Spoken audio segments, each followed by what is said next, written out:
시장은 막 뜨거운데 내가 가진 주식은 뚝뚝 떨어지는 상황. 최근에 이런 일을 겪으면서 혼란스러웠던 분들 많으셨을 텐데요.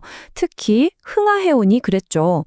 오늘 이 자료를 바탕으로 도대체 이 상반된 신호 속에 어떤 의도가 숨어 있었는지 한번 깊숙이 파헤쳐 보겠습니다. 4월 초를 한번 떠올려 볼까요? 그때 반도체주를 중심으로 시장이 정말 뜨거웠잖아요. 그런데 말이죠. 유독 흥하해온 주주분들만은 이런 의문을 가질 수밖에 없었을 겁니다. 아니, 왜 시장은 완전 축제 분위기인데 내 주식만 이렇게 폭락하고 있는 걸까? 바로 이 질문에서 오늘 분석 시작해 보겠습니다. 자, 차트를 한번 보세요.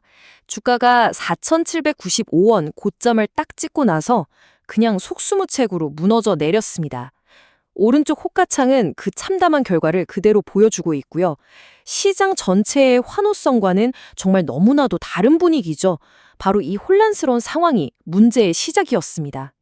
첫 번째 파트입니다. 이 기묘한 딜레마. 모두가 웃고 있을 때 왜 흥하해온 투자자들만은 공포에 떨어야만 했을까요? 핵심적인 사실은 이겁니다. 최고가 4,795원에서 불과 며칠 사이에 20% 넘게 폭락했다는 거. 이 정도의 수직 하강은요, 단순한 불안감을 넘어서서 투자자들한테는 그야말로 공포 그 자체였을 겁니다. 바로 그때였어요. 개인 투자자들 사이에서 이런 얘기들이 막 퍼져나가기 시작한 게 마침 중동에서 휴전할 수도 있다는 뉴스가 나오니까 아, 이제 해운 테마는 끝났구나. 손해를 좀 보더라도 지금이라도 팔고 저 불타는 반도체로 갈아타야겠다. 이런 심리가 시장을 완전히 지배하기 시작한 거죠.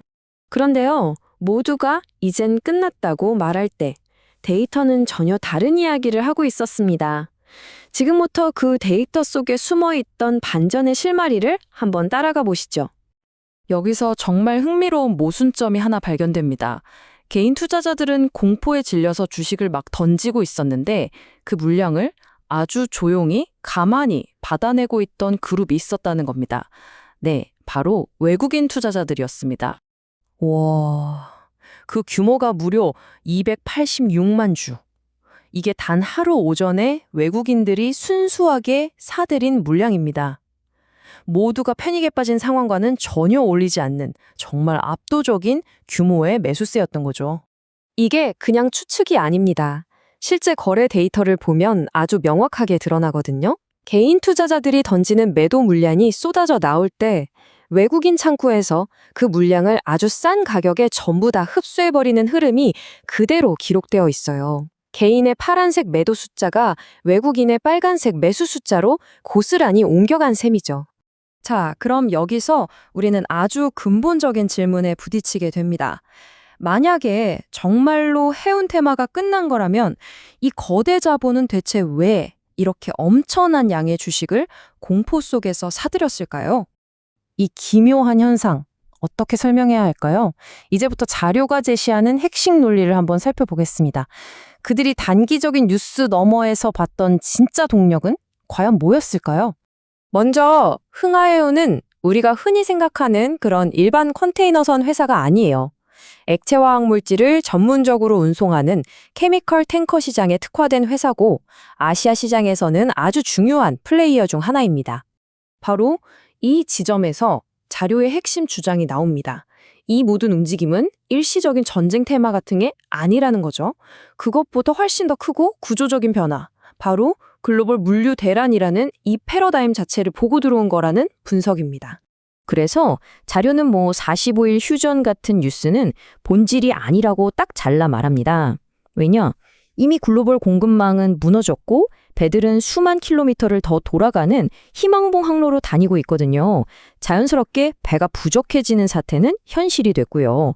그 결과 해상 운임은 꺾이기는커녕 역사적인 고공행진을 계속하고 있다는 겁니다. 한마디로 구조 자체가 이미 바뀌었다는 거죠.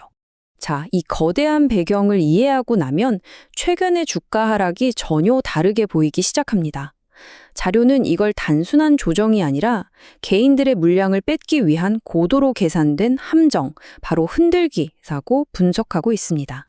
자료가 그리는 시나리오는 이렇습니다. 먼저 외국인들이 대량으로 주식을 빨아서 주가를 폭락시키고 공포 분위기를 만듭니다. 그리고 며칠 뒤 시장 전체가 불타오를 때를 마치 연막처럼 활용하는 거죠. 생각해 보세요.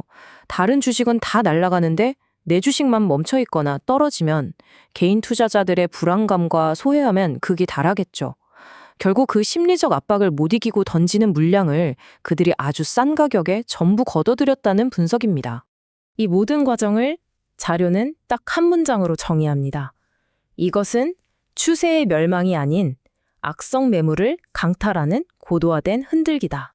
자, 이제 거의 결론에 다 왔습니다. 지금까지의 내용을 정리해보면 우리는 같은 사건을 두고도 완전히 다른 두 개의 해석을 마주하게 됩니다. 두 관점은 이렇게 극명하게 나뉩니다.